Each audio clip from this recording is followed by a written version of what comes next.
जब ये कैंपेन की शुरुआत हुई थी पिछले कुछ महीनों से सरकार इकोनॉमी की बात कर रही थी, डेवलपमेंट की बात कर रही थी, जो चीजें अभी आपने बताई इसकी बात करके जनता के बीच जा रही थी। पहले चरण के बाद ये देखा गया कि थोड़ा ये तुष्टीकरण की ओर मुड़ा, थोड़ा हिंदू मुसलमान हुआ। आप लोगों ने कांग्रेस के मैनिफेस्टो को अटैक किया और कहा, प्रधानमंत्री ने राजस्थान में एक रैली में कहा कि जो है कांग्रेस का मैनिफेस्टो में अर्बन नक्सल की महक है, इसमें माओइस्ट वो ख्याल दिखाई देता है। तो ये कहां से आया? देखिए, हमारा दायित्व है कि हमारे खिलाफ जो चुनाव लड़ रहे हैं इनकी मंशाओं को हम उजागर करें। जी, आप मुझे बताइए, इस जमाने में कोई भी पॉलिटिकल पार्टी पर्सनल लॉस की बात कर सकती है क्या? क्या देश सरिया के आधार पर चलेगा? एक और हम हमारे घोषणा पत्र के अंदर, संकल्प पत्र के अंदर कह रहे हैं कि हम यूनिफॉर्म सिविल कोड लाएंगे। कांग्रेस कह रही है हम पर्सनल लॉ को प्रमोट करेंगे। कांग्रेस पार्टी को जवाब देना चाहिए, बहुत महत्वपूर्ण मुद्दा है। तो इसीलिए आप कह रहे हैं मुस्लिम लीग की छाप है? बिल्कुल मुस्लिम लीग की छाप। यही तर्क है कि मुस्लिम लीग की छाप। आप मुझे बताइए, वो कह रहे हैं कि देश के कॉन्ट्रैक्ट्स माइनॉरिटी को प्रायोरिटी देंगे।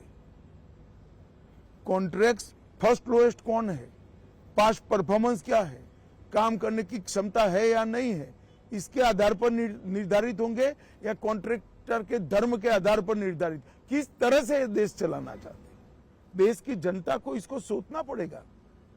बहुत समय के बाद देश तुष्टीकरण की राजनीति से नरेंद्र मोदी जी बाहर निकाल कर रहा है। ये फिर से उसी दिशा में ले जा रहे हैं, क्योंकि कांग्रेस जीतने का आत्मविश्वास गंवा चुकी है। प्रधानमंत्री जी ने उस रैली में यह भी कहा कि सबकी जमा पूंजी को चेक करके वेल्थ को रीडिस्ट्रीब्यूट किया जाएगा और वेल्थ रीडिस्ट्रीब्यूट करके मुसलमानों और घुसपैठियों को दिया जाएगा। ये कहां से आता है?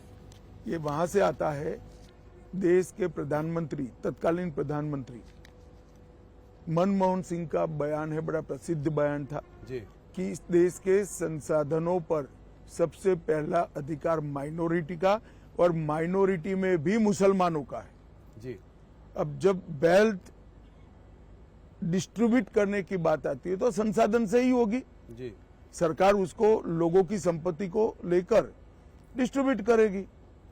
तो और मैं कहता हूं कि अगर ये सच नहीं है तो कांग्रेस पार्टी बताए इसका मतलब क्या है।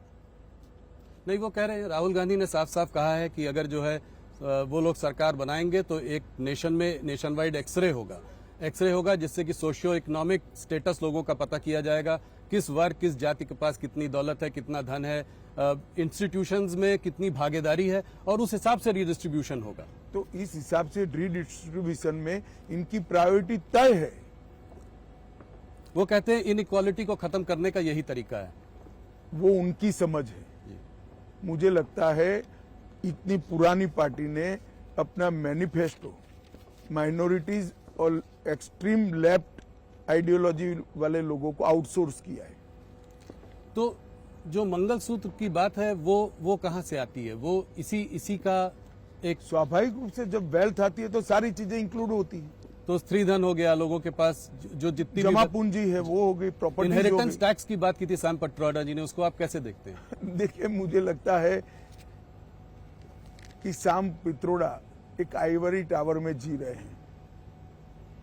इनको इस देश के संस्कार, इस देश की जनता का मूड और इस देश की परंपराओं से कोई लेन देन नहीं। तो आप कभी नहीं लाएंगे इसको, इनहेरिटेंस टैक्स को, विरासत टैक्स कभी नहीं लाएंगे? हमने हमारा संकल्प पत्र जनता के सामने पारदर्शिता के साथ रख दिया। इसमें सारी बातें, हम कुछ छिपा कर नहीं करेंगे।